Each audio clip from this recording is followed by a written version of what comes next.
이분은 누구십니까? 네네네. 안녕하세요. 안녕하세요. 예, 안녕하세요. 예. 네. 어떻게 여기 오셨습니까? 네. 저 지금 차규근 본부장이 기다리고 있는 중인데요. 오늘 네. 이종섭 피의자가, 이종섭, 네. 이종섭 피의자가, 예. 옛날 영국 죄수들의 섬 호주로 간다는 소식이 있어서, 네. 본인의 어떤 처지에 있는지를 스스로 알고 가는 건지는 모르겠으나, 그러나 대한민국 국경 관리가 이런 식이어서는 안 된다라는 생각을 하고, 이종섭 이 양반이 출국을 하지 못하게 할 수 있는 어떤 방법이라도 좀 해보고 싶다. 이게 이제 국민들의 심정이고 저의 마음이기도 해서 네. 일단 출국이 예상되는 인천국제공항 제2터미널에 네. 왔습니다. 그렇군요. 네. 변호사시고 법조인이세요. 사실 지금까지 진행된 여러 가지 의혹들에 대해서 충분한 해명이 잘 안 되고 있다. 그래서 실제로 지금 가장 중요한 건 이종섭 장관에 대한 특별검사에 의한 조사다, 네. 수사다. 이제 이런 얘기들이 당연합니다. 나오고 당연합니다. 있습니다. 왜냐하면 공수처가 지금 제대로 수사를 하고 있다면 네. 특별검사나 조사, 국회 국정조사나 이런 얘기를 하지 않을 텐데 공수처가 매우 형식적으로 오히려 출국금지 해제를 합리화해주는 4시간짜리 간략조사, 사실 가서 조사 받아보신 분들은 다 아실 텐데요. 가서 인적사항 얘기하고 뭐 그런 거 하다 보면 벌써 1시간, 2시간 지나가거든요. 네. 뭘 조사했는지 이해를 할 수가 없어요. 그렇다면 공수처 조사조차 믿을 수 없다면 결국은 특검을 하는 수밖에 없다라고 보이고요. 네. 그런 면에서 저는 민주당이 조금 더 매우 선거 기간이기 때문에 굉장히 쉽지 않다라는 현실적 어려움을 알고 있습니다. 그러면 빠르게 특검을 그럼에도 불구하고 특검을 빨리 발의를 하든지 아니면은 공동으로 특검 발의하자. 네. 우리 22대 국회 들어가면 가자마자 특검 발의해야 된다. 저는 공식적으로 민주당에 제안 드립니다. 사실 이제 패스트트랙이 태워져서 아마도 이제 그 국회 본회의에는 그 4월에 올라가죠. 예, 자동 상정이 되기는 합니다. 그러나 지금 아직 한 달여의 시간이 그렇죠. 남아 있고 예. 실제로 그걸 기다려야 되는 상황이 돼서 그에 앞두고 성급하게 출국을 하려고 하는 것은 그런 거죠. 아닌가라는 의혹을 일단 이제 4월 달에 올라가는 건도 있고 네. 그다음에 결정적으로는 네. 제 생각에는 대통령실에서 이종석 장관에게 전화가 가고 그 이종석 전 장관 네. 핸드폰 포렌식 해보니까 네. 그거 나왔다는 거 아니에요. 그렇죠. 02 네. 이태원로 대통령실 02800으로 시작되는 예. 대통령실 전화번호입니다. 대통령실 전화번호로 이종석 전 장관에게 전화가 가고 네. 급하게 야 수사 참 잘했네. 그 수사 결과 발표하기 1시간 전에 갑자기 그걸 다 뒤집었잖아요. 그렇습니다. 왜 그랬냐고요. 예. 너무 뻔하지 않습니까? 이런 정도로 무리하게 대사 임명을 해서 출국을 시켰을 때 국민들이 어떻게 생각할지 대통령실이 모를까요? 더군다나 총선을 30일 정도 앞두고 그렇다면 네. 이런 무리수를 써서라도 덮어야 될 일이 있다라고 밖에 추정할 수 없는 거예요. 그러니까 지금 상황에서는 이제 말씀 잘 해주신 대로 MBC 단독 보도로 그럼요. 이게 확인이 좀 됐습니다. 고위공직자 비리 수사처에서 직접 포렌식을 한 거죠. 그랬더니 대통령실로부터 전화가 왔는데 그게 언제냐면 7월 31일 지난해 7월 31일 오전 11시 45분 그날은 월요일인데 그러니까요. 대통령 수석 비서관 회의 수보회의 대수비가 열리는 날이었고 그리고 나서 이 전화가 끝나자마자 이종섭 장관이 갑자기 또 누구에게 전화를 하냐면 11시 57분에 김계환 해병대 사령관에게 전화를 합니다. 그런 거죠.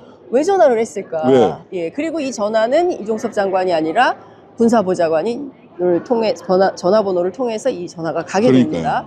그리고 그날은 공교롭게도 이종섭 전 장관이 우즈베키스탄으로 출국하는 날이었어요. 날이에요. 그리고 이첩 보류 지시가 이뤄집니다. 네. 그리고 아마도 이것은 8월 10일 이후에나 처리가 가능하다라는 통화 내용이 또 확인이 됐어요. 네. 이 모든 것은 공수처의 수사를 통해서 확인이 된 그렇습니다. 겁니다. 그러니까 이를테면 지금 공수처의 수사팀은 이 사건에 대해서 굉장히 적극적으로 수사를 하고 있다. 그러나 난데없이 법무부에서 출국 금지를 해제하고 그리고 4시간 형식적인 조사 마치고 그리고 오늘 출국 예정인 걸로 공수처가 열심히 조사를 해온 건 맞는데 마지막 순간에 4시간짜리 조사를 한 건 그때 오히려 그 명분을 준 거지 않습니까? 출국금지 해제의 명분. 네. 출국금지가 사실은 진행되고 있었고 이미 네. 이거를 해제해달라고 이의 신청을 한 거예요. 그냥 자연스럽게 해제가 된 게 아니라 네. 이미 한 달 단위로 이렇게 갱신이 되고 있기 때문에 출국금지 기간 중에 네. 대사 발령이 난 거고 외교관 그렇습니다. 여권도 나온 거고 네. 아그레망도 나오고 예. 이런 가운데 수사 안 받고 가는 게 말이 되냐 하니까 예. 그때 불러다가 4시간짜리 수사를 했단 말이에요. 조사를 네. 했단 말이에요. 예. 저는 공수처가 열심히 노력해온 거 인정을 하는데요. 네. 그럴 수 있어요. 근데 갑자기 뭐 오늘 출국한다는 소식이 있어서 저도 지금 인천공항에 나와 있지만 네. 갑자기 4시간짜리 조사를 하면서 출국금지 해제의 명분을 만들어준 것. 네. 이 부분은 저는 공수처의 지금까지의 굉장히 열심히 노력해온 것에 비해서 네. 너무 큰 오판 내지는 너무 큰 어떤 고의가 있거나 또는 뭐 새로 공수처장 오신다는 분이 워낙 그 사실은 공수처에 상당히 적대적인 발언을 많이 해오셨던 분이라 평소에요. 예. 벌써 눈치 보나? 뭐 이런 걱정. 예, 결국은 우려. 특검으로 갈 수밖에 없다. 이게 특검 4월 달에 지금 예. 특검에 대한 정당성을 오히려 네. 굉장히 강력하게 뒷받침해주는 결정에 다름 아니다. 그렇습니다. 그러니까 중요한 것은 지난해 모든 국민들이 아니 도대체 그 최수근 그때는 예, 이병이죠. 예, 이병이죠. 이병이죠. 예, 이병이었다가 그 이제 상병으로. 상병으로 이제 그 승진이 돼. 뭐라 해야 되죠? 계급 예, 예. 제가 단어가 생각이 안 나는데 여하튼 진급을 한 건데. 진급이요. 예, 맞습니다. 그런데 중요한 것은 그때 왜 구명조끼조차 입히지 않고 근데 많은 사람들이 그 얘기 하잖아요. 구명조끼를 입으면 해병대라는 글씨가 안 보였기 때문이다. 라는 추정들을 추정들이 하죠. 하고 있는 거죠. 그러니까 중요한 포인트는 그렇게까지 해야 되는 이유가 뭐냐에 대한 의혹이 제대로 규명이 안 된 상태인 그렇죠. 이 부분에 것입니다. 대해서도 누가 책임을 질 거냐. 김종대 의원이 그런 이야기를 전 의원께서 예. 그런 얘기를 했잖아요. 1사단장 임성근 사단장이 작년 수해 때 해병대 장갑차 뭐 그다음에 해병대 붉은 티 이런 걸 맞아요. 동원을 해서 굉장히 당시에 작년 수해 때 굉장히 그 대통령이 공격을 받지 않았습니까? 맞습니다. 비판을 많이 받았죠. 예. 아니 그 수해 때 얼마나 말이 많았습니까? 뭐 신림동 그 수해 현장이라든지 뭐 등등등 그렇죠. 해서 예. 그럴 때 굉장히 가서 공격적으로 잘 그 국가 방어했다. 잘 대처하는 모습들을 언론에 잘 나올 수 있도록 대처를 했다라고 해서 굉장히 칭찬을 들었다라고 하잖아요. 네. 그러니까 그 칭찬을 한 번 더 듣고 싶었던 게 아닐까. 그러다 보니까 붉은색 티셔츠 그때 그 문자나 카톡으로 이렇게 왔다 갔다 했던 네. 그 현장 소대장이나 관련된. 소대장이나 중대장들이 받았던 카톡이나 문자 다 공개됐지 않습니까? 그렇습니다. 그러면 거기에는 우리 장병들의 목숨이라든지 실질적인 구조 작업보다는 네. 구조 작업을 열심히 하는 해병대의 모습을 보이는 것이 사단장에게는 가장 중요한 문제로 이렇게 인식되고 있었던 게 아닌가라고 추정할 만한 네. 충분히 그렇게 추정할 만한 여러 단서들이 너무 많아요. 예. 네. 그러다 보니까 대통령으로서는 이렇게 대통령을 열심히 방어해 줄 수 있었던 이 임성근 사단장이 얼마나 이쁘고 소중했을까. 그러나 아무리 이쁘고 소중하다고 하더라도 국민들의 목숨, 우리 장병들의 목숨보다 소중할 수는 없는 겁니다. 그렇습니다. 예. 하여튼 이 죽음의 진실을 규명하기 위해서 아니 정상적인 절차대로 한다면 당연히 경북경찰청으로 이첩을 해서 당연합니다. 경찰 내부에서 수사를 하도록 바뀌었잖아요, 법이. 네. 예. 그래서 이미 법이 바뀌었고, 근데 제가 저 뉴스사이킥 그 방송을 할 때도 네. 그거를 이렇게 이 경북경찰청 수사과장인가요? 네. 그분이 꺽꺽꺽 우는 거 여러분들 들어보셨을 것 같아요. 말하자면 그 회수된 이후에 네. 그 사건을 수사 자료를 이첩을 했죠, 경북경찰청으로. 네. 근데 갑자기 국방부와 대통령실의 그 압박으로 보이는 많은 정황들이 있은 후에 갑자기 수사 자료를 가져가 버렸단 말이에요. 네. 국방부에서 가져갔는데 그러고 나서 아니 이래서야 되겠습니까? 라고 해서 해병대 수사단의 그 수사단원이 군인이죠. 그 경북경찰청 수사과장인가요?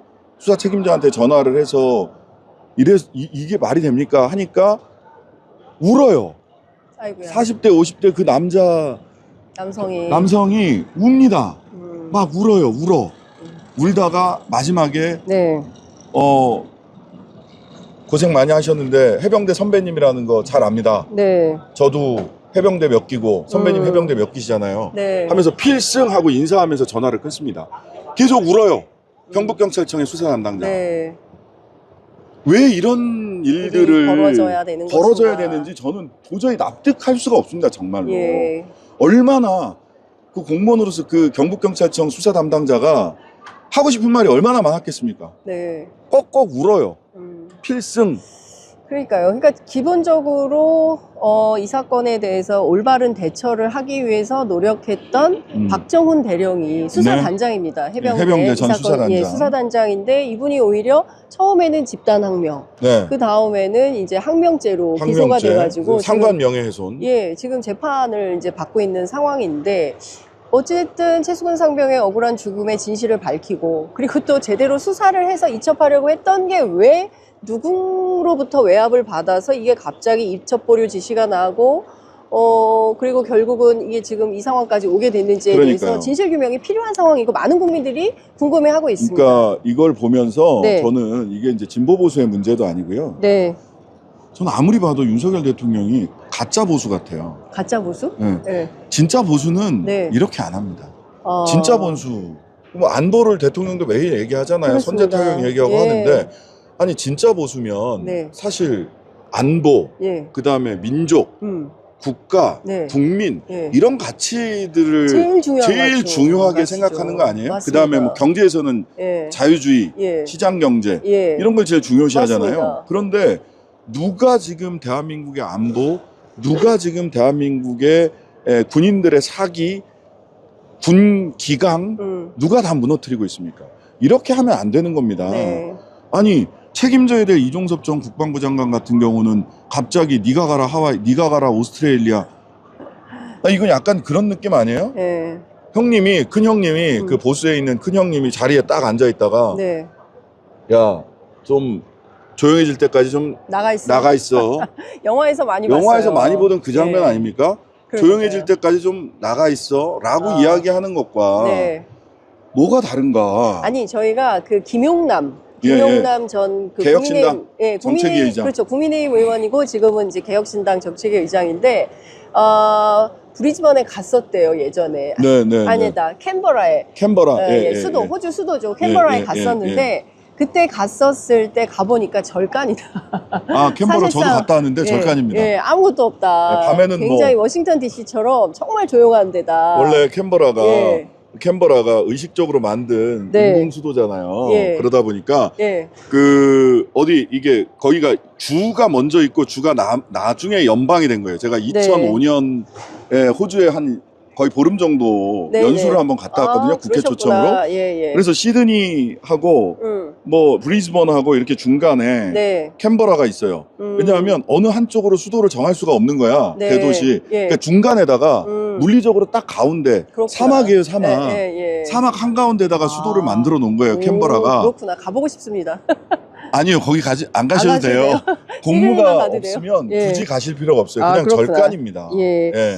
그러니까 하여간 그런 데를 가서 뭐를 하려고 하는 거냐라는 비판도 나오고 좀 적합한 직위냐. 왜냐하면 지금 차관보급이 이제 가 있는 건데 그리고 또 호주 대사도 네. 차관보가 와 있고 그런데 장관급을 그거 보내는 이유가 뭐냐. 이후에 저희가 이제 여러분들 뭐 많은 분들이 오실 텐데 저희가 뭐 그런 전문성도 좀 여쭤보도록 아마도 하겠습니다. 그쪽에서 얘기할 수 있는 건 호주에 우리가 무기 수출을 많이 해요. 네. 그 2005년에 갔을 때도 그쪽에서 연방의회 초청으로 갔는데 네. 국방위원회 쪽에서 우리 그때 이제 국회 의원들 국방위? 예, 그쪽 연방의회 국방위 쪽에서 예. 우리랑 꼭 미팅을 하자고 하더라고요. 그때 저는 그때 이제 민주노동당 당대표 비서실장이었고 그래서 민주당의 송영길 의원 뭐 그다음에 국민의힘의 뭐 다른 몇몇 의원들이랑 같이 갔어요. 예. 국방위원회에서 K9 자주포 관련해 가지고 서로지간에 그 당시에도 얘기가 좀 협력. 많이 오갔고 K9 자주포를 많이